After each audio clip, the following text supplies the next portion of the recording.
Hello and welcome back to design overflow. So আজকে একটা নতুন টুলস নিয়ে তোমাদের সঙ্গে আমি শেয়ার করবো এবং টাইটেল থেকে বুঝতেই পেরেছি যে ইট ইজ অল অ্যাবাউট ফ্রেমার। যারা ফিগমা ইউজ করে বা যারা ডিজাইন করার জন্য ফিগমা ইউজ করে তাদের জন্যে ফ্রেমারটা অনেক বেশি ফ্যামিলিয়ার হবে রাদার দ্যান ওয়েবফ্লো। আমি ওয়েবফ্লো নিয়ে আগে দুটো তিনটে ভিডিও বানিয়েছি, বাট আমি একটা কথা এখানে বলতে চাই যে Webflow is mostly related to not 100% no code, some code you need. অনেক ধরনের ইন্টিগ্রেশনস আছে, সিএমএস আইটেম অনেক বেশি বা মাল্টিপল সিএমএস আইটেমের ফ্যাক্টর আছে, সেক্ষেত্রে এই ধরনের ওয়েবসাইট বানানোর জন্যে ওয়েবফ্লো ইজ গুড। আমরা যদি একটা সিম্পল ওয়েবসাইট বানাই এবং তার মধ্যে যদি নানা রকমের অ্যানিমেশনস আর একটু ফ্যান্সিনেস আনতে চাই, তাহলে কিন্তু ফ্রেমার ইজ দি বেস্ট অপশন। তো আজকের এই ভিডিওতে আমি এটা একটা ইন্ট্রোডাকশন ভিডিও তোমরা বলতে পারো, কারণ এতে অনেক ডিটেল কিছু করার আছে। তো আমি পরের ভিডিওগুলোতে ফ্রেমার নিয়ে আরও আমি ভিডিও বানাবো। SAS.AI.design এই প্রজেক্টটা আমি ফ্রেমারের থ্রু দিয়ে করেছি, হয়বা SAS.UI.design আমার করা আছে ওয়েবফ্লো থ্রু দিয়ে। বলি যে framer.com-এ গেলে তোমরা এটা দেখতে পাবে যে the internet is your canvas, এরকম করে স্টার্ট করা হয়েছে। You can start free. Just to একটা কথা বলে দিই যে এই যে প্রাইসিং মডেল আছে না, এখানে যেমন তোমরা দেখতে পাচ্ছ যে এটা ফ্রি, বাট এর সঙ্গে একটা মিনি ভার্সন আছে যেখানে ফর সিম্পল সাইট, সেখানে কাস্টম ডোমেন থাকবে, 100 ভিজিটার্স, রাইট। বেসিক আছে 150 পেজেস আছে, প্রোতে গেলে 300 পেজেস আছে, রাইট। তো এরকমভাবে আমার একটা এআই টুল লাগানো আছে, তো আমি এটাকে ডিসেবল করে দিই for this site and then custom domain. তো এবং you can start as a free. সেখানে কী হবে, তুমি কাস্টম ডোমেন কিন্তু তোমরা অ্যাড করতে পারবে না। সো এটা একটা ব্যাপার আছে। এখন এর ফিচারের মধ্যে যদি আমরা দেখি, এখানে layout, CMS, effect, navigations, localisations, AI ও অলরেডি ইনবিল্ড করা আছে। অফকোর্স সার্চ ইঞ্জিন খুবই ভালো, and then publish and staging management, এগুলো তো আছে, এগুলো ভেরি বেসিক। বাট আমার যেটা এখানে এক্সপ্লেন করার সেটা হচ্ছে যে এর যে ইন্টারফেস আর এর যে ফ্লেক্সিবিলিটি, সেটা অনেকটাই মানে ইজি যারা অলরেডি ফিগমা ইউজ করেছে। তো আমি দেখাচ্ছি যে সেটা কীরকম হবে আর কেন আমি এটাকে ইজি বলছি। আমার অলরেডি লগ ইন করা আছে, যার জন্য এখানে দেখাচ্ছে ওপেন ফ্রেমার। আমার যদি লগ ইন না করা থাকতো তাহলে এখানে লগ ইন করা বা সাইন ইন করার জন্য বা সাইন আপ করার জন্য আসতো। তো তোমরা এটাকে ফিগার ইট আউট করে নিতে পারবে। তো আমি এখানে গিয়ে ওপেন ফ্রেমারে ক্লিক করলাম। দেখো এর যে ক্যানভাসটাও, এটাও কিন্তু অনেকটা মানে আমাদের যে ফিগমা তারই মতো। বাঁদিকে প্রজেক্ট, যে প্রজেক্টগুলো আমি আর্কাইভ করেছি সেই আর্কাইভ প্রজেক্ট এখানে থাকবে। আমি নিউ ফোল্ডারও বানাতে পারি। আর এখানে আমার যে এক্সিস্টিং যে রানিং প্রজেক্ট সেগুলো এখানে দেখাচ্ছে, অল প্রজেক্টস এখানে দেখাচ্ছে। এখানে দেখো SAS.AI.design, এটা অলরেডি 21 days এগোতে আমি পাবলিশ করেছিলাম, এটা এখানে দেখা যাচ্ছে। লেটস সে আমি একটা নতুন ফোল্ডার বানালাম, ফোল্ডারটার নাম দিলাম ডিজাইন ওভারফ্লো। ওকে, ডান বলে দিলাম। এই ফোল্ডারটার মধ্যে এবার আমি নতুন প্রজেক্ট বানাতে পারি। ডান দিকে গেলে যে একটা বাটন আছে, সেই বাটনটা হচ্ছে নিউ প্রজেক্টের জন্যে। তারপর আছে ইনভাইট মেম্বার। এখানে এখন দেখা যাচ্ছে যেমন যে একজনই আছে, বাট আমি এখানে ইনভাইট করতে পারি মেম্বারকে, যারা এই পার্টিকুলার ফোল্ডারের মধ্যে যত প্রজেক্ট আছে সেই প্রজেক্টগুলোতে তারা কাজ করতে পারবে। বাট অফকোর্স মেম্বার ইনভাইট করলে you have to pay also, তোমাকে তার হিসাবে তোমার চার্জ হবে। তো সেটা নিয়ে এখন বলার দরকার নেই। বাঁদিকে this is my work space, আমি এখানে আলাদা ওয়ার্ক স্পেসও অ্যাড করতে পারি, বা আমাকে যদি কেউ ইনভাইট করে ওয়ার্ক স্পেসের মধ্যে, সেখানেও কিন্তু আমি করতে পারি। এটা similar to collaboration feature which is there in Webflow. ওয়ার্ক স্পেসের টেমপ্লেটও পাওয়া যায়। নাইট মোড আছে, নাইট মোডে গেলে দেখো পুরো ডার্ক হয়ে যাচ্ছে। সেখান থেকে আমি যদি ডে মোড বলি সেখানে চলে আসছে। দেন অপশন আছে সাইন আউটের। এছাড়া এখানে আছে অ্যাকাউন্টস, মানে আমার অ্যাকাউন্টসে কী কী আছে না আছে, আমার কি ওয়ার্ক স্পেস আছে, তাতে কতগুলো সেশন হয়েছে, সেসবগুলো এখানে দেখাচ্ছে। কিছু আপডেটস যদি এখানে এসে থাকে তাহলে ফ্রেমার তার আপডেটসটা এখানে দেখায়। আর এছাড়া এখানে আছে কমিউনিটি। তো ফ্রেমার কমিউনিটিতে গেলে এখন ফ্রেমারের মধ্যে কী ডিসকাশন হচ্ছে না হচ্ছে এইসব ব্যাপারে এখানে আলোচনা হয়। তো যাই হোক, লেট স্টার্ট ওয়ান প্রজেক্ট। আমি একটা নতুন প্রজেক্ট স্টার্ট করলাম। নতুন প্রজেক্ট স্টার্ট করার সঙ্গে সঙ্গে আমি যে ক্লিক করলাম এখানে যে ক্লিক করেছি, তো ক্যানভাসটা এবার লোড হলো। এখানে একটা জিনিস, এই যে পুরো লেআউটটা দেখতে পাচ্ছ, এখানে কিন্তু it is very very similar to what is there in Figma. এবার বাঁদিকে আমি জাস্ট একবার লেআউটের ওভারভিউটা দিয়ে দিই, তাহলে বুঝতে পারবে যে কতটা ইজি এটা। এখানে বাঁদিকে যেমন ফ্রেমার আছে, এখান থেকে আমি ড্যাশবোর্ড, ফাইল, এডিট, এগুলো যা কিছু করার আছে, একটা মানে তার মেনুটা এখানে আছে, যে ফ্রেমারের যে লোগো আছে সেখান থেকে মেনুটা এখানে আছে। তারপরে একটা অপশন আছে হচ্ছে যে প্লাসে আমি যদি ক্লিক করি তাহলে এখানে দেখা যাচ্ছে page, this is my current page. And then of course আমরা জানি লেয়ার কী হয়, অ্যাসেটস কী হয়। অ্যাসেটের মধ্যে কম্পোনেন্ট, স্টাইল, কালার, আমি এখানে নিজস্ব কালার কোডও আমি এখানে ক্রিয়েট করতে পারি। নিউ কম্পোনেন্ট আমি দিলাম প্রাইমারি কালার, রাইট? তো এটা একটা নিউ কালার কোড এখানে তৈরি হবে। এখন দেখো এটা হচ্ছে কোড, এখানে আমি প্রাইমারি কালার যে বলেছি, এখানে কোডও আমি কোডের থ্রু দিয়েও কিন্তু এর মধ্যে আমি স্টাইল গাইডটা এখানে আনতে পারি। আমি একটু তার হিস্ট্রিটা বলে দিই, তাহলে তোমরা বুঝতে পারবে যে ফ্রেমার আগে কিন্তু অ্যাকচুয়ালি একটা কোডিং প্ল্যাটফর্ম ছিল, সেখান থেকে ফ্রেমার JS এর থ্রু দিয়ে হতো, কিন্তু সেটাকে এখন ওরা নো কোড প্ল্যাটফর্মে as a drag and drop feature বলে নিয়ে চলে এসছে। So will cover letter on. এখন লেটস গো টু পেজ, তার মধ্যে হোমে চলে যায়। এখানে অ্যাসেটে গেলে যেই মুহূর্তে তুমি কোডের মধ্যে আছো, দেখো মানে এখানটাতে একটা ওই ব্রেথ ক্রাম্বের মতো আছে, যেখানে হোম আছে আর এই পার্টিকুলার ফাইলটার মধ্যে। তো আমি হোমে মানে এলাম। Let's concentrate on page. এছাড়া এখানে কি আছে, এখানে আছে this is called frame. Frame মানে এই পার্টিকুলার যে পেজটা নিচ্ছে তাকে ফ্রেম বলে। রো আছে, কলাম আছে, গ্রিড আছে, ইমেজ আমি অ্যাড করতে পারি, ভিডিও অ্যাড করতে পারি। এছাড়া আমি এখান থেকে পারবো টেক্সট অ্যাড করতে। আমি টিতে ক্লিক করে এখানে যদি ক্লিক করে আমার এখানে টেক্সট অ্যাড হবে। টেক্সট অ্যাড হচ্ছে, তোমরা এখানে ওটা দেখতে পাচ্ছ। জাস্ট একটা জিনিস ফলো করো, দ্য মুমেন্ট আমি টেক্সট অ্যাড করেছি, আমার ডান দিকের যে প্যানেল আছে সেটা কিন্তু চেঞ্জ হচ্ছে, এবং এই প্যানেলটা আমরা যদি একটু ক্লোজলি ফলো করি, এটা সিমিলার টু ফিগমারই মতো। তার পজিশন কী থাকবে, তার যে কোন জায়গাটাতে ওটা, তার যে অ্যালাইনমেন্টটা কী থাকবে, হরিজেন্টালি থাকবে না ভার্টিক্যালি থাকবে, সবই কিন্তু আমরা এখান থেকে এটাই করতে পারি। এখানে লিঙ্ক কী হবে, এটা আমি লিঙ্ক করবো একটা পেজে বা URL-এ, যেখানে লিঙ্ক করা আমি সেখানে লিঙ্ক করতে পারি। পজিশন অফকোর্স উই নো কে এটার কত পিক্সেল বাঁ দিকে ডান দিকে থাকবে সেটা আমরা করতে পারি। এছাড়া সাইজ আছে, অটো ফিট হবে না হাইট হবে, গ্রো হবে না প্যারাগ্রাফ ওয়াইজ হবে, এর মিন ম্যাক্স উইথও আমরা দিতে পারি, যেরকম আমরা ফিগমাতে দেই। এছাড়া এখানে আমরা এফেক্ট অ্যাড করতে পারি, মানে অ্যাপিয়ার কীভাবে হবে, হভারে কী হবে। আমি যে মুহূর্তে এখানে ক্লিক করছি এই জিনিসগুলো এখানে চলে আসছে। ড্র্যাগ হলে কী হবে, স্ক্রল অ্যানিমেশন কী থাকবে, সব জিনিস আমরা এখান থেকে দেখতে পাই। এছাড়া আছে ওভারলে। ওভারলে ইজ লাইক ওর যে পজিশনটা ফিক্সড হবে না ওভারলে থাকবে সেটার উপরে, উইচ ইজ এগেন একটু অ্যাডভান্স মোডের ব্যাপার। দেন কার্সার কেমন থাকবে, স্টাইল কী হবে, এর মধ্যে আমরা ভিজিবল হবে কি হবে না সেটাও করতে পারি। প্লাস এটা যেহেতু টেক্সট প্রপার্টি, তার যে প্রপার্টি আছে সেই প্রপার্টিটা আমরা এখানে দেখতে পারি। প্লাস অ্যাক্সেসিবিলিটি ট্যাগ থাকবে, it's for paragraph or something, এটা এখানে করা যায়। নাও এছাড়া আমরা এখানে আছে দিস ইজ কল্ড CMS, মানে এর মধ্যে দিয়ে আমরা CMS আইটেম বানাতে পারি। CMS আইটেম বানালে মানে আমরা যে ডেটাবেস তৈরি করি, একটা এক্সেল ফাইলের মতো যে ডেটাবেস, সেই ডেটাবেসটা এখানে তৈরি করি, সেখানে থ্রু দিয়ে আমরা ব্লগ বা কোনো লিস্ট আইটেম, তার ডিটেলস পেজ, এগুলো আমরা এখান থেকে বানাতে পারবো। এছাড়া এখানে অপশান আছে একটা which is basically called action. এই অ্যাকশানে গেলে এখান থেকে সার্চ মতো করা যায়, মানে create a page, create a component, generate page, AI through দিয়ে আমরা একটা পেজ জেনারেট করতে পারি। AI থ্রু দিয়ে কেমন, আমি যদি এখানে দিই যে এখানে যেমন লিখছে a personal website for book club, আমি এখানে বললাম designer portfolio website for UI UX designer, তারপরে আমি স্টার্ট বলি, তাহলে কী হবে, অলরেডি মানে দেখো এখানে স্টার্ট করা একটা মানে পেজটা স্টার্ট করা শুরু করে দিয়েছে, এবং এখানে লেখাও স্টার্ট করা শুরু করে দিয়েছে। মজার বাদ দেখো লেআউটও তৈরি হচ্ছে, এবং শুধু তাই নয়, কোথায় কি থাকবে কম্পোনেন্ট সেটাও বলে দিচ্ছে।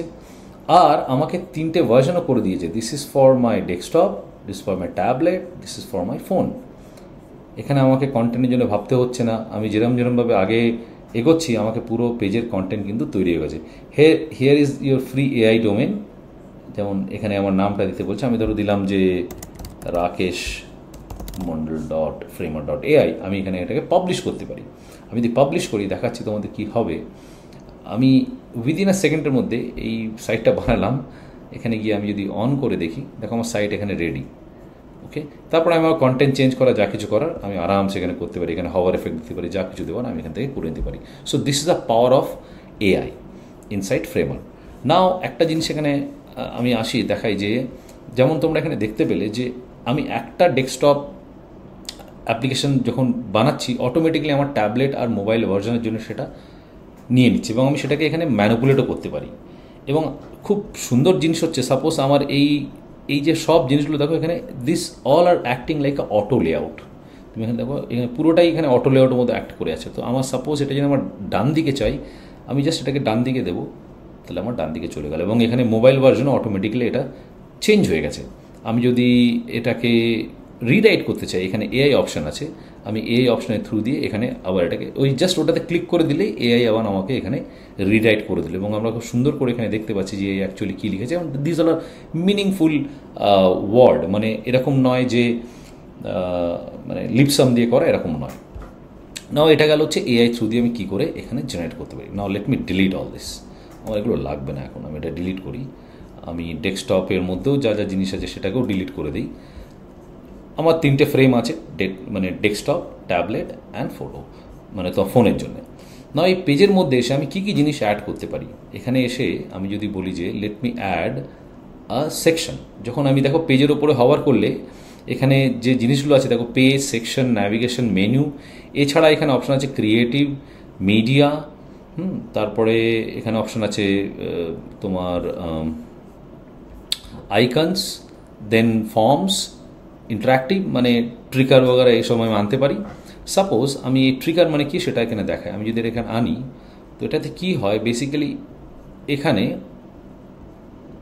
আমি হয়তো চাইলাম যে কিছু ভিডিও বা ইমেজ এখানে স্ক্রল করতে শুরু করুক।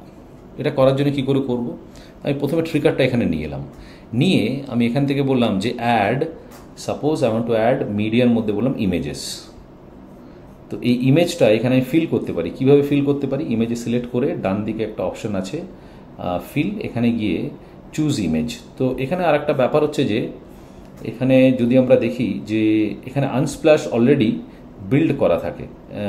ইফ ইউ লুক অ্যাট, এটা না, ইফ ইউ লুক অ্যাট এখানে আনস্প্ল্যাশ, তো আমি আনস্প্ল্যাশের মধ্যে তলা এখানে আনস্প্ল্যাশ আছে, এখানে গিয়ে আমি দেখি, সাপোজ আমি এই একটা ইমেজ নিলাম, আর ধরো আমি এটাকে ডুপ্লিকেট করে দিচ্ছি, আমি আরও কয়েকটা এরকম ভার্সন বানিয়ে নিই এই ইমেজের। সেখানে গিয়েও আমি বললাম যে আনস্প্ল্যাশ, সাপোজ এই ইমেজটা চাই, তারপরে আমি বললাম এই ইমেজটা চাই, মানে এরকম করে করে আমি ধরো অনেকগুলো ইমেজ এখানে নিয়ে নিলাম এবং ইমেজগুলো আমি ফিট করতে পারি। কিভাবে, এখন এটা অটো করা আছে, সেন্টারে ফিল আছে, আমি এটা বললাম ফিট করো, তাহলে ইমেজটা ফিট হয়ে যাবে। তো আমার একটা ফিলই চাই, বাট আমি ওপর থেকে যদি করে দিই মেবি ফ্রম টপ লেফট, তাহলে দেখো ইমেজের এটা এখানে চেঞ্জ হয়ে গেল। ওকে, তো ধরো সাপোজ এই 3টে ইমেজ আছে, আমি আরও একটা 2টো ইমেজ নিয়ে নিই, ডুপ্লিকেট করে নিলাম, ইমেজ আনস্প্ল্যাশে গেলাম, গিয়ে এখান থেকে অন্য একটা ইমেজ, ধরো সাপোজ এই ইমেজটা নিলাম। না ওই ট্রিকারে কী হয়, যেহেতু আমার স্ক্রল হবে লেফট টু রাইট বা রাইট টু লেফট, যাই আমি অপশান দেব, এখানে এই যে ছোটো ছোটো ডটগুলো তোমরা দেখতে পাচ্ছ, সেটা দিয়ে আমি যদি জাস্ট ড্র্যাগ করি এখানে বা কানেক্ট করে দিই, আমাকে জাস্ট কানেক্ট করতে হবে এই ফ্রেমটার সঙ্গে, এরকমভাবে যদি drag and connect, drag and connect and then drag and connect, এতে কী হচ্ছে আমি প্রিভিউ করে দেখাই। এখানে প্রিভিউ করার জন্য অপশন আছে প্লে বাটন, এই প্লেতে যদি ক্লিক করি তাহলে দেখো এখানে ইমেজগুলো কিন্তু আমার লোড হয়ে অটোমেটিক স্ক্রল করা শুরু হয়ে গেছে, স্লাইডার স্টার্ট হয়ে গেছে। আমার এর জন্য কিন্তু কোনো কোডিংও করতে না, কিছুই করতে না, এটা আমার ওয়েবসাইটের মধ্যে আমি যে কোনো জায়গায় লাগাতে পারি। যেমন ফর অ্যান এক্সাম্পল লোগোতে হতে পারে, বা আমার পোর্টফোলিওতে যদি কোনো ইমেজ থাকে সেই ইমেজগুলোকে আমি যখন সাইড বাই সাইড করাবো সেটাও কিন্তু আমি এখান থেকে আরামসে করতে পারি। ওকে, লেট মি গো ব্যাক। তো এইরকম এখানে যে ফাংশনালিটিগুলো আছে আমরা যদি দেখি যে এখান থেকে কী কী জিনিস করতে পারি, সমস্ত মানে নানা রকমের জিনিস আমরা এখানে, যেমন কোড ব্লক থেকে শুরু করে ওপেন টেবিল, মানে নানা রকমের ইন্টিগ্রেশন আমরা করতে, যেমন লেমন স্কুইজ হচ্ছে এক ধরনের পেমেন্ট গেটওয়ে, সেখান থেকে করতে পারি। গামরড আমরা সবাই জানি, গামরডেরও ইন্টিগ্রেশন করা থাকে, ডাউনলোড অপশন দিতে পারি, প্রোডাক্ট হান্টের যে ক্লিপ থাকে ওটা দিতে পারি। তো ইফ উই লুক অ্যাট, এর মধ্যে এইভাবে আমরা বাঁধবে না। আমি একটা পেজে, এটা তো আমি আইল জাস্ট ইনক্রিজ দ্য পেজ, আমি এই পেজের এটাকে আমি মাঝখানে রাখলাম। সাপোজ আমি এখানে একটা লোগো আনতে চাই, আমি একটু অর্গানাইজ করে নিই। সাপোজ আমি এই ধরনের জিনিসটা এখানে রাখলাম, আর সাপোজ আমি এখানে একটা লোগো আনবো। দেখো কতটা ইজি। আমি যদি প্লাসে গিয়ে ন্যাভিগেশনে যাই, অলরেডি আমার এখানে প্রিবিল্ড কিছু জিনিস করা আছে, আমি জাস্ট ড্র্যাগ অ্যান্ড ড্রপ করবো, এখানে সেট হয়ে গেল। শুধু তাই নয়, আমার মোবাইল ভার্জন অটোমেটিক ফিট হয়ে গেছে, এবং এখান থেকে যে মেনু আসে সেটাও এসে গেছে। আই উইল শো ইউ এটা এখন প্রিভিউতে কেমন দেখাচ্ছে, তাহলেই বুঝতে পারবে। দেখো আমার এখানে সব কিছু এখানে চলে এসছে, এবং আমি যদি দেখি যে, এবং এটাও কিন্তু আমার এখানে কাজ করছে। আমি যদি মোবাইল ভার্সনের জন্য এখান থেকে দেখি, দেখো অটোমেটিক এটা রেসপন্সিভ হচ্ছে। আমাকে আলাদা করে ব্রেক পয়েন্ট বানানো বা আলাদা করে, ওয়েবফ্লোতে কী হয়, একটু ব্রেক পয়েন্টের একটু ঝামেলা থাকে, সেই ঝামেলাটা এখানে আমাদের নেওয়ার দরকার নেই। আমার ধরো মনে হলো প্লাস সেকশন থেকে আমি এখান থেকে এলাম, I think I will add one maybe this area, তো আমি ড্র্যাগ অ্যান্ড ড্রপ করে এখানে নিয়ে এলাম। এবং এই সবগুলোই হচ্ছে এখানে টেকনিক্যালি কী হচ্ছে, everything is an auto layout. দেখো এখানে আমি এটাকে আগে পিছিয়ে করা, ওপর নিচে করা, এগুলো সবই আমি করতে পারি। সাপোজ আমার এটা যদি এই থেকে এখানে চাই, তো আমি ড্র্যাগ করে এখান থেকে এখানে নিয়ে এলাম। So it is so easy. আমার যদি মনে হয় যে না, আমি এর ওপরে একটা কিছু জিনিস এখানে যেমন ইমেজের জন্য আছে বা ভিডিওর জন্য আছে, আমি এখানে ইমেজ বা ভিডিও যা কিছু অ্যাড করার আমি কিন্তু এখানে অ্যাড করতে, বা আমি গ্রেডিয়েন্ট কালার অ্যাড করতে পারি। It is so simple like Figma. আমি যেখানটাতে মানে ফিগমাতে আমি যেভাবে কাজ করার, আমি ঠিক সেমভাবে কিন্তু এখানে আমি কাজটা করতে পারি। সো ফর দ্যাট আমাকে আলাদা করে কোনো কোডিং টুল বা আলাদা কোনো এক্সট্রা স্টেপসের আমার প্রয়োজন নেই। এবার সো এটা দেখে তোমরা বুঝতেই পারছো যে ফ্রেমার ইজ দি রেভলিউশনারি প্রোডাক্ট, যেখানে ডিজাইনাররা কুইকলি কিছু না কিছু ডিজাইনকে, যাই ডিজাইন বানানটা কেন, সেই ডিজাইনকে কিন্তু তারা অটোমেটিক্যালি, এবার এটা কেন এখানে মাঝখানে আছে, because my alignment is there. তো আমাকে এখানে অ্যালাইনমেন্ট এখানে চেঞ্জ করতে হবে। আমি এখানে এর অ্যালাইনমেন্টটা টপে করে দিলাম, তাহলে দেখো এরপরে এটা সেট হয়ে গেল। এবার আমি যদি, এবার কি হচ্ছে যে এই দুটো জিনিস, এখানে একটা ব্যাপার আছে, আমি যখন পরে আরও ডিটেল ভিডিও আনবো, এই দুটো জিনিসকে বেসিক্যালি আমাকে একটা সেকশনের মধ্যে আনতে হয়। Suppose if I want to add a section, suppose আমি এই সেকশনটা এখানে নিলাম, এবার এই সেকশনটার মধ্যে থেকে আমি এইগুলোকে বন্ধ করে দিলাম, right? Then actually technically these all are auto load. আমি এটাকে এই সেকশনের মধ্যে আনলাম। দেখো বেসিক্যালি এটা কি হয় যে যেহেতু আগের বারের এটার মধ্যে ছিল, তো so this also is acting like a section. এই যে জিনিসটা আছে, এটাও একটা সেকশন হিসেবে কাজ করছে। তো আমি এটাকেও, এই ট্রিকারটাকেও আমি কাট করে আমি এই সেকশনের মধ্যে নিয়ে আসতে পারি, এবং এই সেকশনে আসার পরে এর যে পজিশনটা তখন কিন্তু এর উপরে ডিপেন্ড হবে, যে এই পার্টিকুলার সেকশনটার উপরে তখন ডিপেন্ড হবে যে কোন জায়গায় রিলেটিভ থাকবে, কোন জায়গায় রিলেটিভ থাকবে না। এনিওয়ে, আমি নেক্সটে যখন একটা প্রপার প্রজেক্ট করে দেখাবো, 1 পেজার হোক বা 2 পেজার হোক, তখন আরও ডিটেলস আমি দেবো। আমার যে SAS.ai.design যে ওয়েবসাইটটা আছে, অ্যাকচুয়ালি আমি সেই সাইটটা এখানে যদি দেখো তোমরা, এই সাইটটা আমি ফ্রেমারের থ্রু দিয়ে বানিয়েছি, এবং এখানে দেখো লেআউটটা একটু ডিফারেন্ট। এখানে প্লে করে দেখাই, এখানে আমি আইকন এনেছি, এই আইকনগুলো এসভিজি আইকন, এখানে ফর্ম দিয়েছি, ফর্মের মধ্যে একটা হভার এফেক্ট আছে, প্লাস এখানে আমি ওই ট্রিকারের থ্রু দিয়ে যে মানে ভিডিওগুলো, দিজ অল আর ভিডিওস, তো আমি ট্রিকারের মধ্যে ভিডিও, জিফ, ইমেজ যা কিছু চাই আমি কিন্তু এটা এখানে আনতে পারি। সো এটা গেল একটা বেসিক আন্ডারস্ট্যান্ডিং অ্যাবাউট ফ্রেমার। আমার মনে হয় যে যারা এখনও পর্যন্ত ফ্রেমারকে জানে না, তারা একবার এটাকে ট্রাই করুন। আর আমি এই চ্যানেলে ফ্রেমারের উপরে ডিটেল ভিডিও আনবো, এবং এটাও দেখাবো যে ফিগমা থেকে ফ্রেমারে কী করে কত কুইকলি ডিজাইন আনা যায়, সেম লেআউট রেখে, কোনো চেঞ্জ না করে। ইভেন লেয়ার ওয়াইজও, লেয়ারের যে লেভেল থাকে সেই লেভেল থেকেও আমি এটাকে এখানে ইম্পোর্ট করতে পারবো। যাই হোক, আজকে ভিডিও আমি আর লং করব না। যদি এই ফ্রেমারের ইন্ট্রো ভিডিওটা ভালো লাগে, তো ডেফিনেটলি এই ভিডিওটাকে লাইক করো। আর যারা আমার চ্যানেল সাবস্ক্রাইব করোনি, তারা চ্যানেলটাকে সাবস্ক্রাইব করো, কারণ ইন ফিউচার আমি এরকম অনেক ভিডিও আনবো।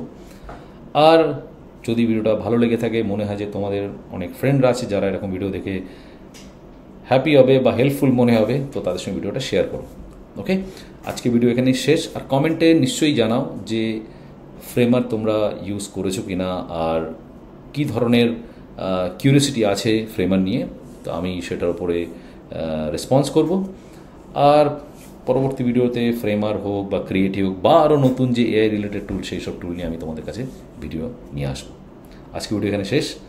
Thank you so much, bye, take care.